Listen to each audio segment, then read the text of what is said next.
ওই বন্ধু, তুমি কি একটা গল্প শুনবে? হৃদয় বেদনাদায়ক একটি গল্প। কষ্ট পাবে না তো? তাহলে চলো গল্পটি শোনাই। গল্পটি যিনি লিখেছেন তাকে প্রথমেই ধন্যবাদ জানাই।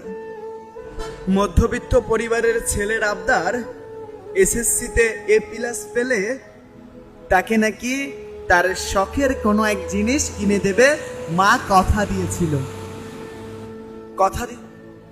একদিন ছেলে মায়ের পাশে বসে বলতেছে, মা, আমি পরীক্ষায় A+ পেয়েছি, তুমি তো বলেছিলে যা চাইবো তাই দিবে। মা ছেঁড়া মশারি সেলাই করছে। ছেলের কথায় হেসে বলল, দিতে চেয়েছি, অবশ্যই দিব। আমার বাবাটা এত ভালো রেজাল্ট করেছে, তাকে কিনে দিব না? কি বলো? মাথায় হাত রেখে কিরা কেটে বলো তো, আমাকে সত্যি কিনে দেবে তো? মা করুণ সুরে বলছে, মাথায় হাত রেখে কিরে কাটা যাবে না বাবা, তুমি বলো কি লাগবে, আমি সত্যি কিনে দেব। ছেলে বলল, একটা মোটর সাইকেল লাগবে।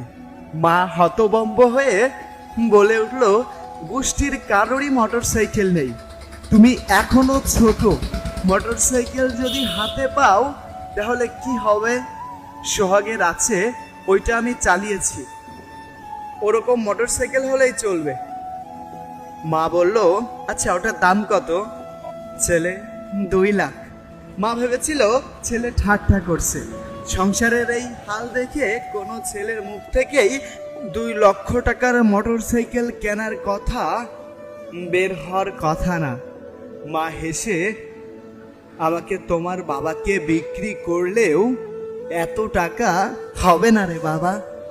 ছেলে রেগে টেবিল থেকে জব মেঝেতে আছাড় দিয়ে, আমায় মোটর সাইকেল কিনে দিতেই হবে, কোত্থেকে দেবে আমি জানি না। মা ভেবেছিল সাময়িক সময়ের জেদ, কিন্তু না, টানা 1 সপ্তাহ ছেলে ভাত খায় না, ঘরের বাহিরে বের হয় না, শরীর শুকিয়ে কাঠ। মায়ের মন ছেলের কষ্ট কি আর সহ্য করতে পারে? স্বামীকে বলে, এত জেদ করছে, দেখো না কিনে দেওয়া যায় কিনা। 1 সপ্তাহ না খেয়ে থাকলেও ভালো, তাও আমি ওরে মোটর সাইকেল কিনা দিব না। সকাল থেকেই জ্বর, বিছানায় পড়ে আছে। ওই টাকা দিয়ে শিক্ষণীয় কিছু কিনতে চাইলে রক্ত বেচে হলেও আমি কিনে দিতাম। তার বাবা বলতেছে কথা, ওর বয়স অল্প, রক্তে তেজে ভরা, এই গাড়ি এখন হাতে দেওয়া যাবে না। এদিকে স্বামীর কথাও ঠিক, অন্যদিকে ছেলের